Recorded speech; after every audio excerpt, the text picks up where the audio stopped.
Thank you for joining us at the Roundtable. Brought to you by Community Education Arts, a nonprofit organization based in Noblesville, Indiana. I'm Alice Cavanis-Gober, President of CE Arts. And I'm Sarah E. Morin, Secretary of CE Arts. Let's sit down at the Roundtable.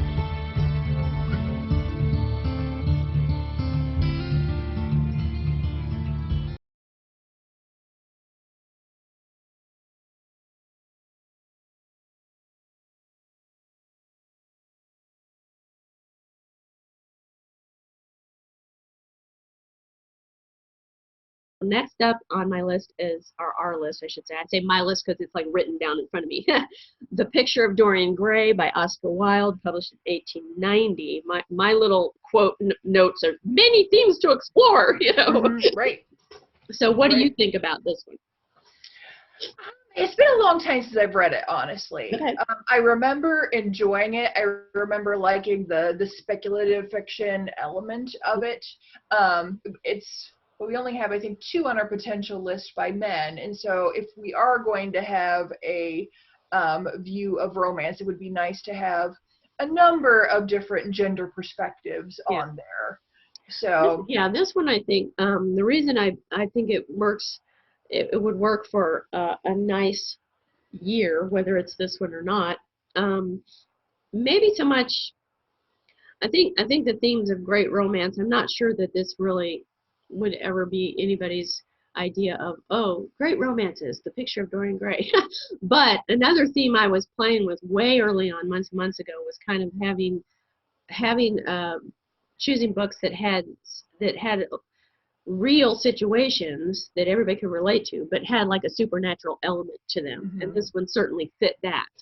And out of that came a lot of, I went back and I have just way too many passages pulled out, and they're very long passages because I happen to love the way Oscar Wilde writes.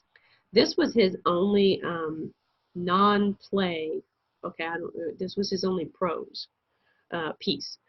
And I just think he did an amazing job. But what we have in this that definitely written by a man, but a homosexual man in his real life.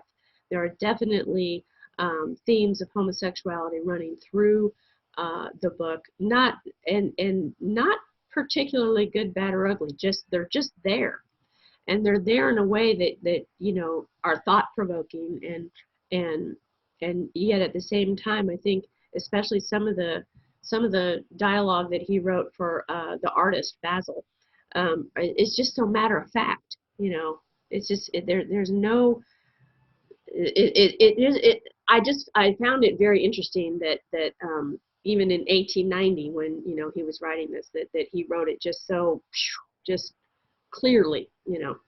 But it's not just a homosexual story or a supernatural story. I think when you start bringing in those elements of temptation, obsession, you know, literally selling your soul or whatever because you're obsessed with youth and beauty, or you know, these kind of things, you can, you know, this is the dumbest comparison I can say, but I'm like, you know, for some reason, like the obsession of people hoarding toilet paper came to mind as I was reading some of these passages, and I can't tell you right now why in the world that was, but you know, just this obsession of, you know, obsession, just the way obsession takes a hold of you, you know, and obsession is often based on fear, and I think this book does a really good job of expressing that in several passages with several of the characters and the situations, and I thought that kind of, you know, was something of interest. It's high on a list of books I love. I don't know if it's high on a list of this year's choices for nice. Does that make sense? It does. Yeah, I think just the fact that it does bring into, I think it'd be the first selection we had by somebody who is openly associated with being LGBTQA+.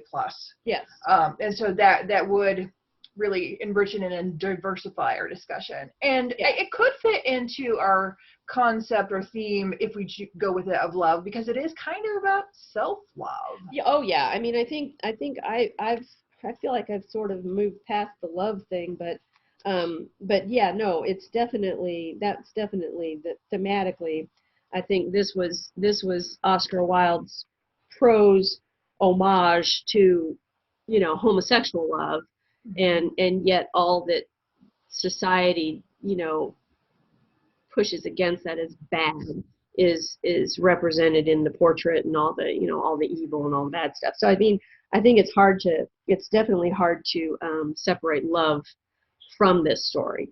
I just feel like, again, it's one of my favorite books of all time. So it seems like it's always going to end up on the list. You know, I'm just not sure if it's way up there for me this year for our nice list. But you know, it's still there. So yeah. For me, the thing I like most about it is it would give us a diverse author. Yeah. So yeah. Okay. All right, so moving on. Next up, we have Dracula by Bram Stoker, 1897. Even though you've kind of moved past the romance love theme, I really still like that theme. Yeah, I do too. I haven't moved past it. It's not my top theme anymore, I guess is the best way to put it. But as I think of how Dracula could lead to part of that conversation, I am fascinated by the romanticization of vampires. And Yeah. this is what started it. Oh, this is it. This is the great grandfather of them all. And you know, even to this day, there's still new adaptations and things coming out. There's a new show on Netflix that, personal opinion, I've watched it. I think it's horrible. I think I don't think it does. I'm so embarrassed for Bram Stoker and his original book, and it's just awful. But that's just me, you know. So I don't care for the new Netflix show, but I know it's very popular. A lot of people do like it. I just don't like the way they've told this story. But anyway, but I think this also is one of those classics that I would say it's almost like so much has come from it. It inspired so much other art, writing, you know, create movies, TVs, whatever. People don't even realize how important it is. That it was, you know, it was the original, the vampire thing. There's also elements of homosexuality in this story. If you want to find those, I mean, some people reject that and say no, but I find it fascinating, some of the characters and their relationships. And I think, oddly enough, when I was revisiting this one, I found an awful lot of passages that also seem to, you know, echo the current, you know, pandemic stuff. I was just like, oh, it's everywhere, you know. Because one of the things that Bram Stoker does well in this book throughout with every single character is you get inside their heads. They tell you what they're thinking, what they're feeling. He wrote, you know, the women are speaking to us. You know, we know their thoughts, we know their feelings. They're very honest in their journaling. You know, Jonathan Harker says several times, I hope Mina never reads this, but this is the truth, you know. And Mina, his fiance, and vice versa. Mina doesn't want Jonathan to know she has certain thoughts and all that kind of stuff. And I think all the characters have this. The way he wrote the book is a lot of it's like journal entries from the different characters, and that's how the story gets told. And it's a really interesting way of writing, and it's a really wonderful. He did a wonderful job of bringing those characters so much to life for us, giving us so much to talk about and think about in terms of each individual character, in terms of their psyche and their emotional health. And that's another thing in this, you know, in this book, about emotional health. I mean, this guy, Jonathan Harker, in just part of the book, is in a very strange, isolated situation with a vampire, you know, and who wants to suck his blood and kill him. And, you know, and he's got a little bit of Jonathan Harker, he thinks he's going crazy. I mean, we're sitting here in quarantine and some people are like, I think I'm going crazy, you know. So there were elements of this that kind of bumped it up higher in my list this year than I originally, you know. Again, it's one of my favorite books of all time, but I wasn't sure, is it really one of my favorite books for this year? Well, it kind of got bumped up.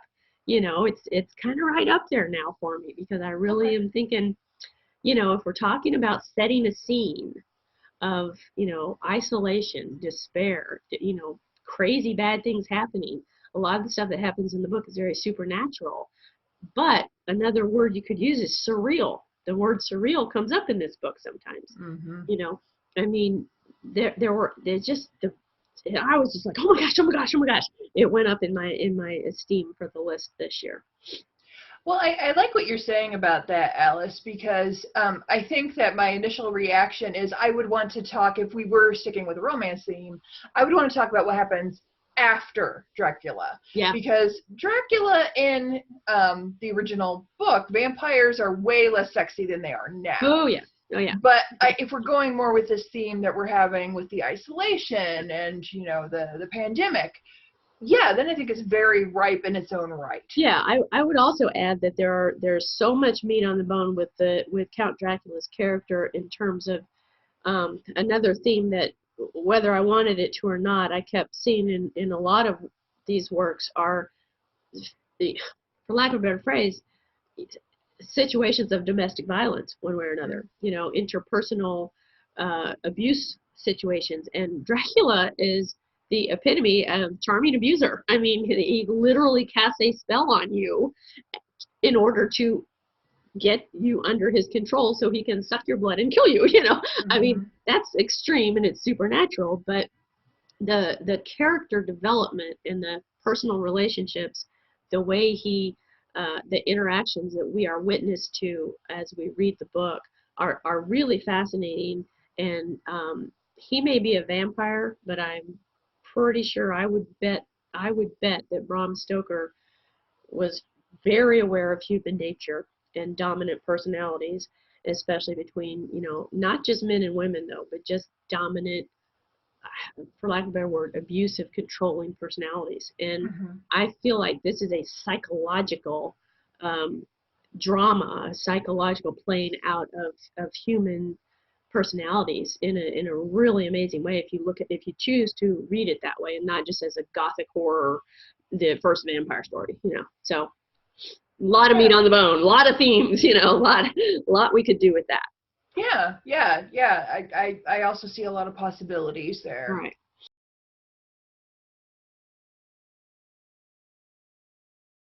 This has been At the Round Table with Alice and Sarah E. of Community Education Arts. Our nonprofit organization is based in Noblesville, Indiana. You can find us online at cearts.org. This activity made possible in part with support from the Indiana Arts Commission and the National Endowment for the Arts, a federal agency. We'd like to thank James Weston for writing our intro music and for his technical savvy. Join us next time at the Round Table.